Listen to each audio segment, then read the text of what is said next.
My mother-in-law tried to break up my marriage, so I broke up her entire family. When I married Derek, his mother Vivian made it clear I wasn't good enough for her precious son. I was a public school teacher from a working-class family who shopped at Target, drove a Honda Civic, and had never set foot in a country club. She was old money with a trust fund, multiple properties, and very strong opinions about bloodlines and social standing. The passive aggression started the moment Derek proposed. She insisted on meeting my parents at an expensive restaurant she knew they couldn't afford, then made subtle comments about the importance of financial compatibility in marriage. She asked my father what he did for work, then pursed her lips when he mentioned managing a hardware store. She questioned my mother about our family's medical history, as if she was screening livestock for breeding purposes. During that first dinner, she made a point of ordering the most expensive wine on the menu, then commenting loudly about how important it was to appreciate quality when you could afford it. She asked detailed questions about my parents' retirement plans, their mortgage status, and whether anyone in my family had attended college. Every question was designed to highlight the class differences between our families. Wedding planning became her personal war zone where every decision I made was somehow inadequate. She changed our venue behind my back because the original location wasn't prestigious enough for the family's reputation. She uninvited half my family claiming space limitations,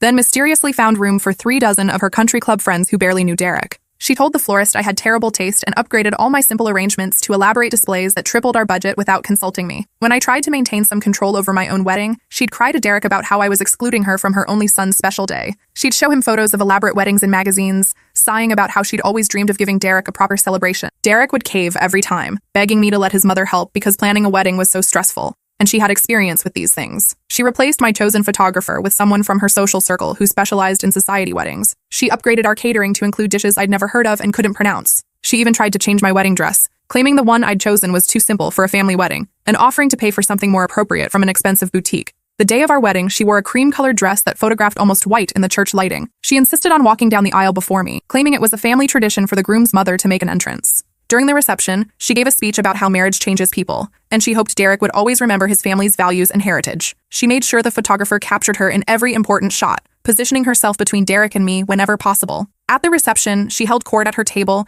telling stories about Derek's childhood to guests who didn't know him well, painting herself as the devoted mother who had sacrificed everything for her son's success. She made subtle comments about how young marriages often struggled when people came from different backgrounds, and how important family support would be during our adjustment period. After the wedding, the boundary violations became a daily assault on my sanity. She had somehow convinced Derek to give her a key to our house for emergencies, though she couldn't explain what emergencies she thought might occur that wouldn't warrant calling first. I'd come home to find my furniture rearranged because the feng shui was blocking positive energy from flowing to Derek. She'd throw away my groceries and replace them with organic alternatives from Whole Foods because my food choices were slowly poisoning her son with chemicals and preservatives. She'd reorganize my kitchen cabinets according to her system, claiming she was helping me learn proper household management. She'd replace my cleaning supplies with expensive organic products, explaining that harsh chemicals could affect fertility. She'd even rearrange my closet, moving Derek's clothes to the prime locations and pushing mine to the back corners. When I changed the locks after finding her going through my personal papers, she showed up at Derek's office in tears, claiming I was trying to cut her out of his life. She told him she felt like a stranger in her own son's home and worried that marriage was changing him into someone cold and distant.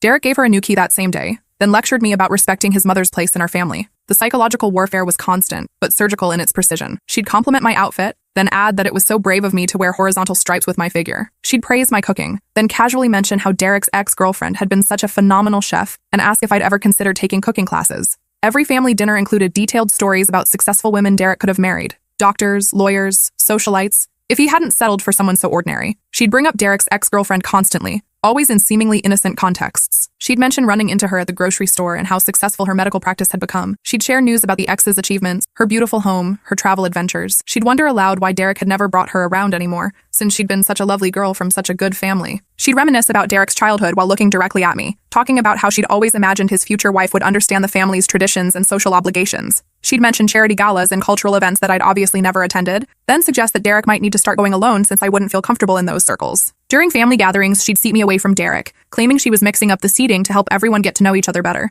She'd place him next to family friends' daughters or successful women from her social circle, then spend the evening pointing out how much they had in common with Derek, and how naturally they fit into the family dynamic. When Derek defended me, she'd immediately switch tactics. Her eyes would fill with tears and she'd clutch her chest, mentioning her heart condition and how stress was making it worse. She'd talk about how she felt like she was losing her son and didn't understand why wanting the best for him was being treated as a crime. Derek would spend the rest of the evening comforting her while I sat there feeling like the villain for existing. She'd schedule regular mother-son lunches and dinners, always when I was at work and couldn't join them. She'd use these private moments to plant seeds of doubt about our marriage, wondering if I was really making Derek happy or if he felt trapped by early marriage. She'd remind him of his goals and dreams, questioning whether I was supportive enough of his ambitions. The reproductive pressure began subtly during our first year of marriage. She'd ask innocent questions about our timeline for starting a family, then mention how much she was looking forward to being a grandmother. When we said we wanted to wait a few years to establish our careers, she'd nod understandingly, then launch into stories about fertility declining with age and how she'd been blessed to have Derek when she was young and healthy. She'd share articles about career women who'd waited too long to have children, always with a concerned expression about how tragic it was when people prioritized work over family. She'd mention friends whose daughters-in-law had struggled with fertility after focusing on careers during their prime childbearing years.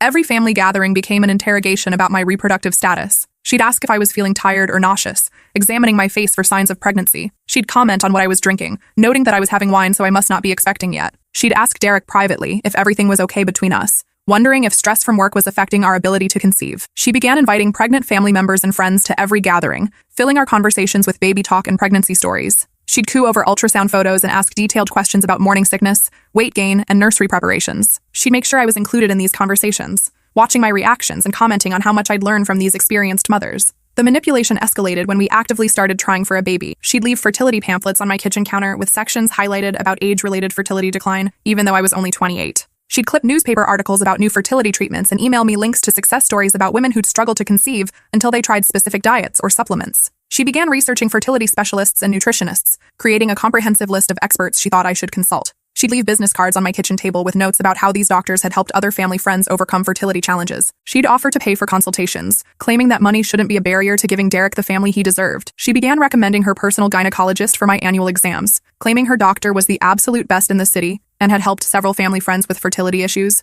When I politely declined, wanting to stay with my current doctor, she'd mention it to Derek as evidence that I wasn't taking our family planning seriously. She'd suggest that maybe I had underlying health issues I was hiding, and that's why I didn't want to see a specialist. She started hosting dinner parties where the conversation inevitably turned to pregnancy and childbirth. She'd invite couples with young children, then spend the evening discussing the joys of parenthood and how empty life felt without children. She'd ask these parents to share their conception stories, fertility struggles, and pregnancy experiences in excruciating detail while watching my face for reactions. The sabotage became more overt as months passed without a pregnancy announcement. She'd invite Derek to family events and conveniently forget to mention I was included, then act shocked and hurt when I didn't show up. She'd schedule important family dinners on nights she knew I had work obligations, then tell everyone I was too career-focused to prioritize family. She convinced Derek's siblings that I was keeping him away from family gatherings, systematically poisoning them against me before I'd even done anything wrong. She started hosting dinner parties where she'd seat Derek next to attractive single women, claiming she was just trying to expand our social circle. She'd invite couples where the wives were obviously pregnant or had young children, then spend the evening talking about how fulfilling motherhood was and how empty life felt without children. She'd ask these women to share their pregnancy stories in excruciating detail while watching my face for reactions. She began making comments about how marriage was supposed to bring families together,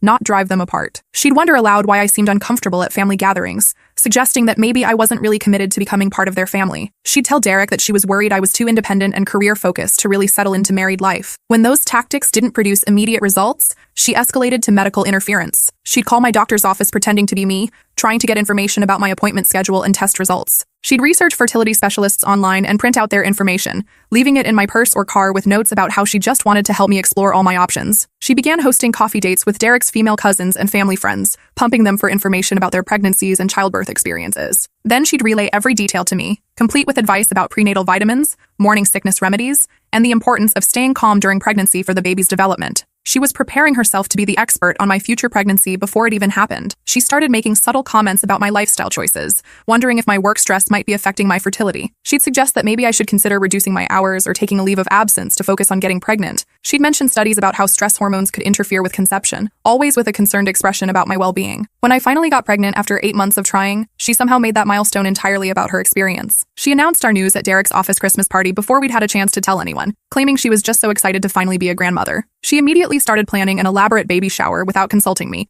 inviting all her friends and none of mine, creating a guest list that read like a social register. Her announcement at the Christmas party was particularly humiliating because she made it sound like she'd been waiting forever for us to give her a grandchild. She told Derek's colleagues that she'd been praying for this blessing and how grateful she was that I'd finally gotten pregnant. The implication was that our 8 months of trying had been an unusually long struggle, making me feel like I'd failed at something basic. Her obsession with controlling every aspect of my pregnancy became suffocating. She'd show up at my doctor appointments uninvited, claiming she wanted to support me through this important time. She'd call my OB/GYN office pretending to be me to get updates on my progress and ask questions about my care. When I told the medical staff to only discuss my information with me directly, she complained to Derek that I was being secretive about his own child's health. She began researching every aspect of pregnancy and childbirth, printing articles about proper nutrition, exercise routines, and labor preparation. She'd leave these materials around my house with sections highlighted and her own notes written in the margins. She'd quiz me about my prenatal vitamin intake and suggest additional supplements she'd read about online. She started monitoring my eating habits, commenting on everything I consumed, and offering suggestions about pregnancy nutrition. She'd bring me special teas and smoothie recipes, claiming they were essential for the baby's development. She'd criticize my food choices at family dinners, explaining to everyone how important proper nutrition was during pregnancy. She began shopping for baby items without consulting me, showing up with expensive clothes, furniture, and accessories that didn't match the style Derek and I had chosen. When I tried to return items or suggest alternatives, she'd act hurt and tell Derek that I was ungrateful for her generosity and excitement about becoming a grandmother. The boundary violations reached new levels when she tried to dictate my birth plan. She insisted I needed to deliver at the exclusive private hospital where Derek was born, not the perfectly good hospital covered by our insurance. She claimed their family had a relationship with the best doctors there, and I owed it to the baby to have the finest medical care available. When I refused to switch hospitals, she offered to pay the difference, then told Derek I was being stubborn about accepting help for our child. She wanted to be in the delivery room because she claimed she had a right to witness her grandchild's birth. She'd help deliver Derek, she said, and it was a family tradition for grandmothers to be present. When I firmly refused, she cried to Derek about being excluded from the most important moment of her life. She threatened to stand in the hospital hallway if necessary, because nothing would keep her from being there when her grandchild arrived. She began discussing postpartum plans without including me in the conversation. She talked to Derek about how I'd need help after the baby was born, suggesting that she should move in for the first few months to assist with childcare and household management. She'd research postpartum depression statistics and share articles about how new mothers often struggled with mental health, implying that I'd need professional supervision. By my third trimester, I was mentally and physically exhausted from constantly defending my choices. Every decision about the nursery became a battle. She wanted traditional colors instead of the gender-neutral yellow we'd chosen. She criticized our choice of baby names, suggesting family names that sounded stuffy and old-fashioned. She questioned my plans for maternity leave, wondering how I could possibly go back to work when the baby needed its mother. She'd show up with paint samples and fabric swatches for the nursery, ignoring our design preferences and pushing her own vision of what a proper baby room should look like. She'd rearrange furniture we'd already positioned, claiming she knew better about safety and feng shui. She'd replace items we'd chosen with more expensive alternatives, then act hurt when we didn't appreciate her improvements. She'd undermine my parenting decisions before the baby was even born, telling Derek that I was too inexperienced to know what was best. She'd mention how she'd raised 3 successful children and knew what worked. She'd offer to move in for the first few months to help with the baby, completely ignoring my horrified expression when she made this suggestion. The manipulation became so constant that I felt like I was drowning. Derek couldn't see it because she was careful to be sweet and helpful whenever he was around. To him, she was just an excited grandmother who wanted to be involved. He'd accuse me of being hormonal and unreasonable when I tried to explain how suffocating her behavior had become. She'd make comments about how pregnancy was affecting my judgment and decision-making abilities, suggesting that I wasn't thinking clearly about what was best for the baby. She'd tell Derek that pregnant women often became irrational, and that he needed to be patient with my mood swings and poor choices. The breaking point came when I was 8 months pregnant and having a particularly difficult day with back pain and swollen feet. I decided to leave work early to rest at home, something my doctor had encouraged me to do when I felt overwhelmed. As I pulled into our driveway, I noticed her car was already there, which wasn't unusual anymore since Derek had given her yet another key after our latest fight about boundaries. I walked into my own house expecting to find her in the kitchen or living room arranging flowers or organizing something, but the main floor was empty. I heard noise coming from upstairs and found her in my home office, going through my filing cabinet with systematic precision. She had my medical records spread across my desk and was photographing each page with her phone. My prenatal test results, my prescription information, my insurance paperwork, my therapy notes from college, everything was laid out like evidence in a criminal investigation. When she saw me standing in the doorway, she didn't even look embarrassed or guilty. She just smiled that same sweet smile and explained that she was organizing my paperwork since pregnancy brain was obviously making me so forgetful and disorganized. She claimed Derek had asked her to help me get ready for maternity leave since I was clearly too overwhelmed to handle administrative tasks myself. That's when I noticed my laptop was open to my email account. She'd been reading through months of correspondence, my messages with my doctor about pregnancy concerns, my emails to my sister about feeling overwhelmed by her behavior, my work communications about maternity leave plans, even personal messages between Derek and me. She'd been systematically gathering intelligence about every aspect of my life for months. I could see browser tabs open to my online banking, my social media accounts, and even my Amazon purchase history. She'd been tracking my spending, monitoring my online activity, and reading my private communications with friends and family. The violation felt overwhelming and nauseating. I demanded that she leave my house immediately. She refused, claiming Derek had given her permission to be there, and she was just trying to help prepare for the baby's arrival. When I threatened to call the police, she actually laughed and said no one would believe I was calling the cops on an elderly grandmother who was just trying to help her pregnant daughter-in-law with paperwork. But as she started packing up my medical records to leave, she made a crucial mistake. She forgot to close a document that was open on my laptop, a detailed spreadsheet she'd created to track every aspect of my pregnancy and behavior. The file was titled Concerns About Derek's Wife and contained months of meticulous documentation. The spreadsheet had columns for dates, my pregnancy symptoms, my emotional responses to various situations, my interactions with Derek, and my reactions to her suggestions and advice. She'd been documenting everything she could potentially use against me, including my objections to her boundary violations, which she'd labeled as paranoid behavior and possible postpartum depression warning signs. She'd noted every time I seemed tired, emotional, or stressed,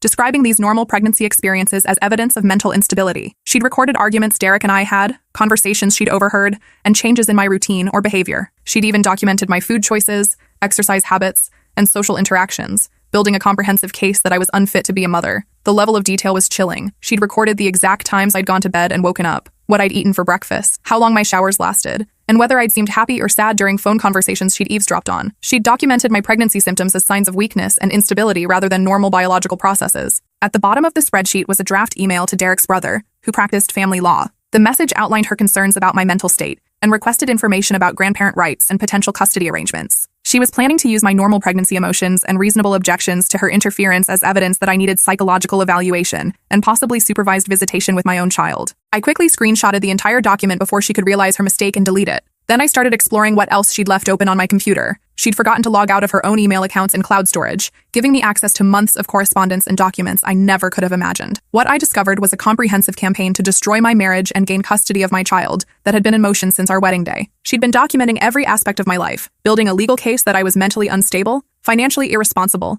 and potentially dangerous to Derek and our unborn child. She'd researched postpartum depression statistics, printing articles about women who'd harmed their children and highlighting sections about warning signs. She'd looked into grandparent custody rights in our state, consulting with multiple attorneys about legal grounds for declaring someone an unfit mother. She'd even hired a private investigator to research my family's background, looking for any history of mental illness, addiction, or criminal behavior she could use against me. The private investigator's report was thorough and invasive. He'd interviewed my former teachers, tracked down college classmates, and even spoken to neighbors from my childhood home. He'd found nothing damaging, but she'd paid him to keep looking, convinced that everyone had secrets that could be exposed with enough digging. The most devastating discovery was her ongoing correspondence with Derek's ex-girlfriend, the pediatric surgeon. They'd been in regular contact throughout our entire marriage, with Derek's mother feeding her detailed information about our relationship problems, our financial situation, and our struggles to conceive. The ex-girlfriend was recently divorced, and apparently very interested in reconnecting with Derek, especially now that he was about to become a father. The email chain revealed a calculated plan to slowly drive me to a mental breakdown while positioning the ex-girlfriend as a stable, successful alternative. Derek's mother had been encouraging the ex to reach out to Derek during stressful moments, providing her with inside information about when we were fighting or when I was having difficult pregnancy days. The goal was to create opportunities for emotional infidelity that could be used to justify ending our marriage. The emails discussed timeline and strategy with chilling precision. They planned to wait until after the baby was born, then use my documented instability during pregnancy and the inevitable challenges of new motherhood to build a custody case. The ex-girlfriend would gradually reinsert herself into Derek's life as a supportive friend, eventually becoming the stable parental figure my child deserved. I found correspondence with family court attorneys, child psychologists, and even a psychiatrist who specialized in postpartum mental health evaluations. Derek's mother had been assembling a team of professionals who could testify about my unfitness as a mother, based on the evidence she'd been collecting. There were detailed financial records showing how she planned to support Derek through a divorce and custody battle, including offers to pay for the best legal representation and expert witnesses. She'd even researched private schools and nannies for my child, planning a life that didn't include me at all. The financial planning was extensive. She'd calculated the costs of a prolonged custody battle, researched the most expensive family law attorneys in the city, and set aside money for expert witnesses who could testify about my mental instability. She'd even looked into private investigators who specialized in documenting unfit parenting behavior. But while she'd been focused on destroying me, she'd forgotten to be careful about her communications regarding other family members. Her emails revealed years of manipulation,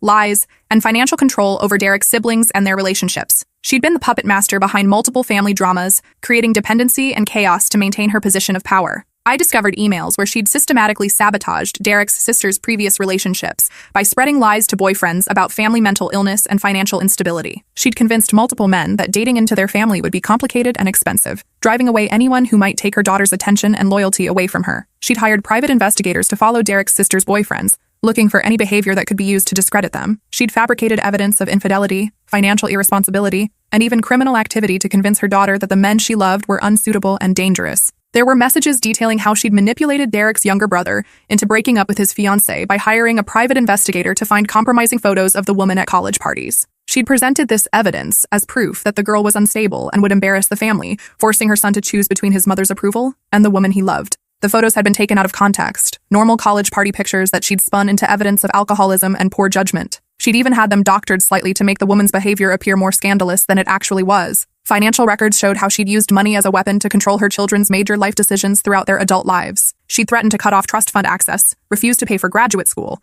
or withdraw promised down payment help whenever any of her children showed signs of independence or made choices she didn't approve of. The financial manipulation was sophisticated and long-term. She'd structured her children's trust funds to give herself maximum control over disbursements, requiring her approval for any major purchases or investments. She'd use this power to veto relationships, career choices, and even living arrangements that didn't meet her standards. Most damaging were her communications with multiple private investigators she'd employed to surveil anyone who threatened her control over her children. She'd had Derek's previous girlfriends followed and investigated, his brother's business partners researched for potential scandals, and even his sister's closest friends monitored because she thought they were bad influences encouraging independence. She'd maintained detailed files on every person who'd ever been close to her children, looking for leverage and ammunition she could use to destroy relationships that competed with her influence. The pattern of control and manipulation went back decades, with dozens of relationships and opportunities systematically destroyed to keep her children dependent and isolated. The surveillance records were extensive and creepy. She'd had people followed to their homes, photographed during private moments, and even had their phones monitored when possible. She'd use this information to create detailed profiles of their weaknesses, fears, and vulnerabilities that she could exploit when necessary. I found evidence that she'd sabotaged Derek's brother's business opportunities by feeding negative information about him to potential partners and investors. She'd convinced him that he wasn't ready for major success and should stick to smaller, safer ventures that kept him financially dependent on the family. She'd even interfered in Derek's sister's educational opportunities, convincing her to turn down scholarships and graduate programs that would have taken her too far from home. She'd fabricated concerns about the quality of distant schools and the dangers of living alone in unfamiliar cities. I printed everything before she realized her mistake and tried to regain control of my laptop. By the time she attempted to grab the computer, I'd already forwarded copies of the most damaging evidence to my personal email and my sister's account as backup. She stood in my office doorway, her sweet grandmother mask finally slipping completely away. Her face contorted with rage as she realized the scope of what I discovered. "You have no idea what you're dealing with," she hissed through gritted teeth. "I have lawyers and money and connections you can't even imagine. No one will believe some unstable pregnant teacher over a respected family like ours." That's when I smiled for the first time in months. Because while she'd been busy building her case against me, she'd inadvertently given me everything I needed to expose her decades of manipulation and destroy her credibility with her own family. I told her she had exactly 10 minutes to get out of my house before I called the police and Derek's siblings to share my discoveries. She tried to threaten me, claiming she'd destroy my life and take my child away from me. But her threats felt hollow now that I understood she was just a bitter woman who controlled people through fear and manipulation. She tried one last manipulation tactic, clutching her chest and claiming that the stress of confronting me was triggering her heart condition. When I didn't react with sympathy, she became even more enraged, dropping the pretense of frailty and revealing the calculating person underneath. She left, but not before warning me that this wasn't over. She'd be back with lawyers and evidence of my mental instability. She'd make sure Derek understood what kind of unstable woman he'd married and what kind of mother I'd be to their grandchild. I spent that evening organizing the evidence into clear timelines and categories. I created separate folders for each family member, documenting how she'd manipulated their relationships and controlled their lives. I researched the legal implications of her surveillance activities and her plans to use falsified evidence in custody proceedings. I also called my sister and my best friend, filling them in on everything I discovered. They helped me think through the best way to present this information to Derek and his siblings without overwhelming them or making them feel defensive about their mother. The next morning, I called Derek at work and asked him to come home immediately for an emergency family meeting. I told him to call his siblings and ask them to come over as well, explaining that I had something important to share about his mother's behavior that affected all of them. Derek thought I was going to apologize for being rude to his mother the day before. His siblings assumed I was finally ready to acknowledge that I'd been difficult and unreasonable about their mother's involvement in our lives. Instead, I presented each of them with a thick folder containing years of evidence documenting their mother's systematic manipulation and control. The room fell completely silent as they read through emails, financial records, and surveillance reports that revealed the truth about their family dynamics. Derek's face went white when he saw the custody research and the correspondence with his ex-girlfriend. His sister started crying when she read about the deliberate sabotage of her relationships. His brother, the family attorney, immediately understood the serious legal implications of what their mother had been doing. Derek's sister was the first to speak, her voice shaking with anger and recognition. She talked about relationships that had mysteriously fallen apart after men she'd been dating received anonymous messages about her family's problems. She remembered feeling confused and hurt when boyfriends would suddenly become distant after meeting their mother, not understanding that private investigators had been feeding them negative information about her background. She shared specific stories that now made perfect sense in light of the evidence. A boyfriend who'd suddenly accused her of lying about her family's financial situation. Another who'd broken up with her after claiming he'd heard disturbing things about her mental health history. She'd never understood where these accusations came from, but now she could see her mother's fingerprints all over each sabotaged relationship. Derek's brother shared stories about business deals that had collapsed after his partners received concerning information about his personal life. He talked about opportunities that had been sabotaged and his current marriage, which he now realized had been orchestrated by their mother after she destroyed his relationship with the woman he'd actually loved.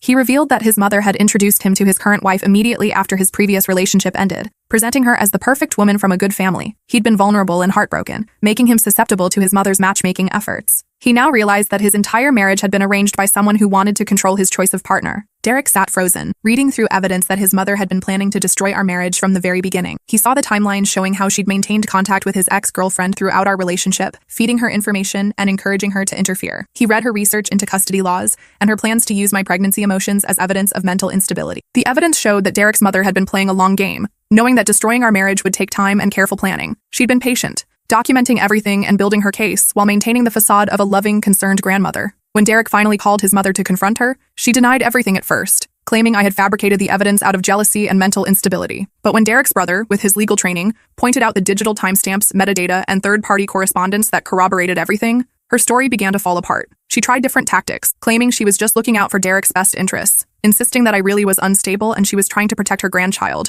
arguing that her other children were too naive to see how they were being manipulated by inappropriate partners. But faced with documented evidence of years of surveillance, financial manipulation, and systematic relationship sabotage, she couldn't maintain her denials. The confrontation lasted for hours, with each sibling sharing memories and experiences that suddenly made sense in light of the evidence. They talked about relationships that had ended abruptly, career opportunities that had disappeared mysteriously, and major life decisions they'd made based on information that now seemed suspiciously convenient for their mother's preferences. Derek's sister revealed that their mother had shown her fake evidence that a man she'd been planning to marry was cheating on her. The proof had been fabricated by one of the private investigators, but it had been convincing enough to destroy her engagement and send her into a depression that lasted for years. She'd never fully recovered her ability to trust romantic partners. Derek's brother admitted that their mother had used financial pressure and emotional manipulation to force him into his current marriage, threatening to withhold his inheritance and cut off family support if he didn't choose someone she approved of. He realized that his wife had been essentially selected by his mother, not chosen by him based on love or compatibility. Derek himself began to understand how many of his major life decisions had been influenced by his mother's manipulation. She'd driven away previous girlfriends through subtle campaigns of undermining and sabotage.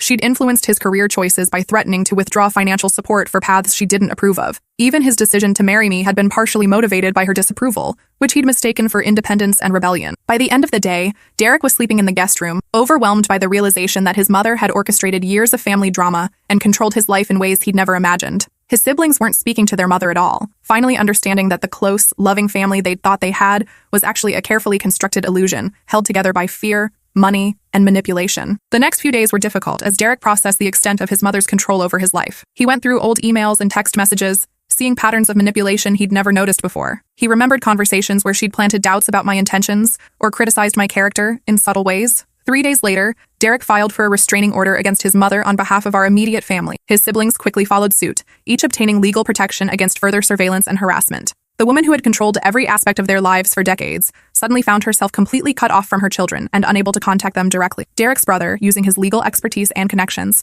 helped us secure our home and finances against any potential retaliation. He also researched the legality of his mother's surveillance activities and found that she'd likely violated multiple privacy laws in her campaign against me and her interference in his siblings' relationships. He discovered that her use of private investigators to monitor family members without their consent could constitute stalking and harassment. Her interference in business relationships and romantic partnerships could be grounds for civil lawsuits. Her plans to use falsified evidence in custody proceedings could result in criminal charges. Derek's sister packed up and moved across the country within 2 weeks, finally free to restart her life away from their mother's influence and control. She'd been accepted to a graduate program years earlier but had been pressured to decline because their mother didn't want her living so far away. Now she was finally pursuing her own dreams and building relationships without interference. Derek himself entered intensive therapy to process the years of emotional manipulation and learn to make decisions based on his own values, rather than his mother's expectations. He had to confront the reality that many of his beliefs about family loyalty and duty had been manufactured by someone who used those concepts to control him. The therapy helped him understand how his mother had conditioned him to prioritize her feelings over everyone else's, including his own wife's. He learned to recognize the manipulation tactics she'd used and develop healthier boundaries for future relationships. When our daughter was born 2 months later, she met only the grandparents who had earned the right to be in her life through respect, support, and healthy boundaries. My parents, who had always treated Derek with kindness and respect, were thrilled to welcome their first grandchild. They understood the importance of supporting our decisions as parents, and never tried to undermine our authority or insert themselves into situations where they weren't welcome. Derek's mother sent gifts and cards through intermediaries, all of which we returned unopened. She tried using distant relatives and family friends to deliver messages about how much she missed her grandchild and how sorry she was for any misunderstandings. But we'd made our position clear. Any relationship would require complete acknowledgement of her actions and significant changes in behavior that we didn't believe she was capable of making. She hired multiple lawyers to demand grandparent visitation rights, claiming that we were denying her the chance to have a relationship with her grandchild based on fabricated evidence and mental instability on my part. But Derek's brother helped us fight every legal attempt, and the documented evidence of her manipulation and surveillance made her case impossible to pursue successfully. The lawyers she consulted were initially sympathetic to her claims about being unfairly cut off from her grandchild.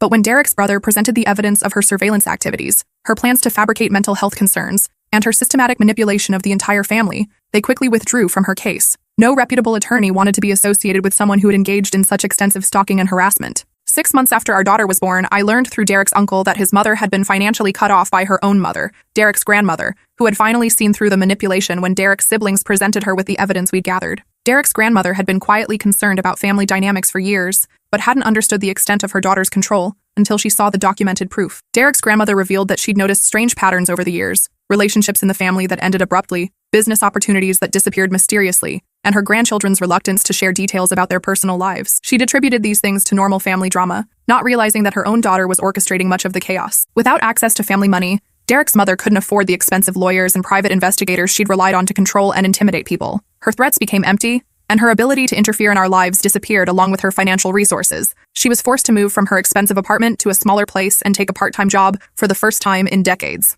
Derek's ex-girlfriend, the pediatric surgeon, sent me a handwritten apology letter 6 months later, explaining how Derek's mother had manipulated her into believing our marriage was troubled and that Derek was trapped with someone mentally unstable. She'd been led to believe she was helping Derek escape an unhappy situation, not realizing she was being used as a weapon to destroy our family. In her letter, she explained how Derek's mother had contacted her shortly after our wedding, claiming to be concerned about Derek's happiness. She'd been told that I was controlling and jealous, preventing Derek from maintaining friendships with anyone from his past. Derek's mother had painted herself as a worried parent, trying to help her son reconnect with people who truly cared about him. The manipulation had been gradual and sophisticated. Derek's mother would share carefully selected information about our marriage difficulties, always framing herself as someone who wanted Derek to be happy, but was powerless to help. She'd suggest that Derek might benefit from talking to someone who knew him well, someone who could offer perspective on his situation. The ex-girlfriend admitted that she'd been vulnerable to this manipulation because she'd always regretted how their relationship had ended and wondered if they might have had a future together. Derek's mother had fed into these feelings, suggesting that Derek felt the same way, but was trapped in a marriage he couldn't escape. She'd since blocked all contact with Derek's mother and wanted us to know that she had no interest in interfering in our marriage. She was actually engaged to a colleague and happy in her own life. She felt terrible about being used as a weapon against our family and hoped we could eventually forgive her role in the situation. A year later, Derek's sister got engaged to a wonderful man she met in her new city, someone she chose entirely on her own without any family interference or pressure. For the first time in her adult life, she was able to develop a relationship without someone investigating her boyfriend's background or planting doubts about his intentions. She told us that learning to trust her own judgment had been the hardest part of recovery from their mother's manipulation. She'd become so accustomed to second-guessing herself and looking for approval that making independent decisions felt terrifying at first. But with therapy and distance from her mother's influence, she was finally learning to trust her instincts and build healthy relationships. Derek's brother filed for divorce from the wife his mother had essentially forced him to marry and began dating someone he'd actually chosen for himself based on compatibility and genuine affection. The divorce was amicable since his wife admitted she'd also felt pressured into the marriage by both their families and had never been truly happy. He discovered that his wife had been as much a victim of their mother's manipulation as he had been. She'd been told that Derek's brother was wealthy and successful, but struggling with commitment issues due to a previous heartbreak. She'd been positioned as the stable, appropriate woman who could help him settle down and fulfill his potential. Derek himself has become the father and husband I always knew he could be without his mother's toxic influence constantly undermining his confidence and independence. He's learned to trust his own judgment, set appropriate boundaries, and prioritize our family's well-being over external expectations and demands. The transformation in Derek has been remarkable. Without his mother's constant criticism and manipulation, he's become more confident in his parenting decisions and more supportive of my choices as a mother. He's learned to recognize manipulation tactics and refuses to engage with anyone who tries to control him through guilt or emotional blackmail. As for Derek's mother, the last we heard she was living alone in a modest apartment across town, estranged from all her children and grandchildren. She occasionally tries to contact us through distant relatives or family friends, but we've made it clear to everyone that any relationship would require genuine acknowledgement of her actions, extensive therapy, and a complete change in behavior that we don't believe she's capable of making. Some family members have tried to convince us to give her another chance, arguing that she's elderly and alone and that family should forgive. But we've explained that forgiveness doesn't mean exposing ourselves or our daughter to someone who spent decades systematically manipulating and surveilling family members. Some people are too dangerous to have in your life, regardless of their relationship to you. Derek's uncle has kept us informed about her situation, mostly to warn us if she seems to be planning any new attempts to contact us. She's tried to hire private investigators to gather information about our current lives, but without access to family money, she can't afford the level of surveillance she once employed. She's also attempted to use social media to monitor our activities, but we've blocked her and her known associates from all our accounts. Sometimes Derek still feels guilty about cutting off his mother completely, especially during holidays or family milestones when he remembers the mother he thought he had rather than the manipulator she actually was. But then he looks at our daughter, healthy and happy in a home free from manipulation and control, and he remembers why we had to protect our family from someone who viewed relationships as games to be won rather than bonds to be cherished. Derek's siblings have all expressed gratitude for my decision to expose their mother's manipulation, even though it was initially painful and disruptive. They've each found healthier relationships and greater independence since cutting contact with her. They've learned to make decisions based on their own values and desires, rather than fear of their mother's disapproval or retaliation. We've become closer as a family unit, supporting each other through the process of recovery from years of manipulation and control.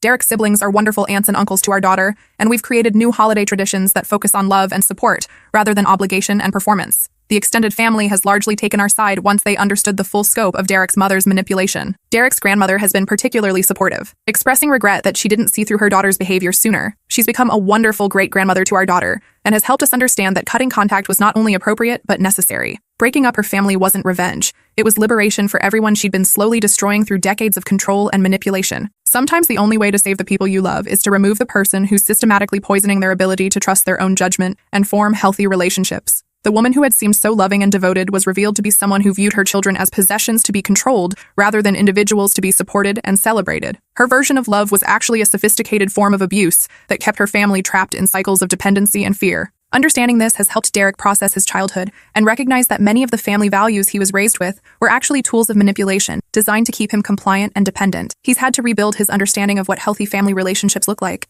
using our marriage and our relationships with my parents as examples. Now our daughter is growing up in a family where healthy boundaries are respected, where love doesn't come with conditions and manipulation, and where she'll learn to trust her own instincts rather than constantly seeking approval from someone who uses affection as a weapon. That's the real victory. Not the destruction of Derek's mother's control, but the creation of something genuine and healthy in its place. We've been careful to document our reasons for cutting contact with Derek's mother, knowing that our daughter might have questions as she gets older. We've saved all the evidence of her grandmother's manipulation so that if our daughter ever wonders why she doesn't have a relationship with Derek's side of the family, we can explain the situation age-appropriately and help her understand that sometimes protecting your family means making difficult decisions. Our daughter will grow up knowing that love should feel safe and supportive, not controlling and conditional. She'll learn that healthy relationships involve respect for boundaries and individual autonomy. Most importantly, she'll understand that family loyalty doesn't mean accepting abuse or manipulation from people who happen to be related to you. The experience has made Derek and me stronger as a couple and more intentional as parents. We've learned to communicate more effectively about boundaries and family relationships. We've developed a deeper appreciation for genuine love and support,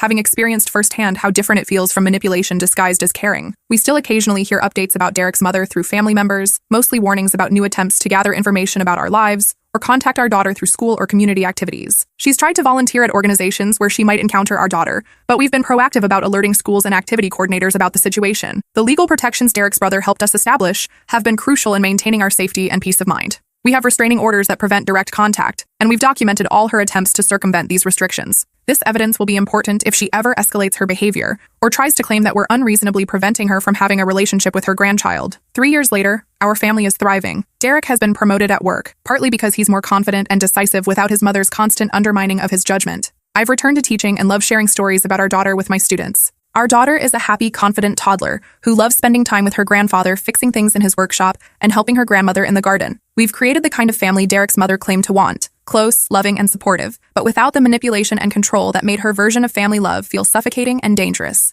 Our daughter is surrounded by adults who celebrate her independence and encourage her to develop her own interests and opinions. The contrast between our current family life and what Derek experienced growing up has been eye-opening for both of us. He's amazed by how peaceful family gatherings can be when no one is trying to control or manipulate anyone else. He loves watching our daughter interact with my parents, seeing what unconditional love and support actually look like. Sometimes I wonder if Derek's mother realizes what she lost by choosing control over genuine connection. She could have been a loving grandmother who played an important role in our daughter's life. Instead, she'll remain a stranger to her granddaughter, remembered only as a cautionary tale about how manipulation destroys the very relationships it claims to protect. But ultimately, her choices led to consequences that protected our family from someone who was genuinely dangerous to our well-being and happiness. The woman who tried to break up my marriage ended up breaking up her own family instead, proving that sometimes the person who's most destructive to family unity is the one who claims to care about it the most. Our story has a happy ending because we were willing to make the difficult choice to prioritize our family's safety and mental health over social expectations about maintaining relationships with relatives. Sometimes love means saying no to people who claim to love you, but consistently treat you with manipulation and disrespect. Now, our daughter will grow up in a home where love feels safe, where boundaries are respected, and where family means support and celebration, rather than control and obligation. That's the future Derek's mother tried to steal from us, and that's the victory we achieved by refusing to let her succeed.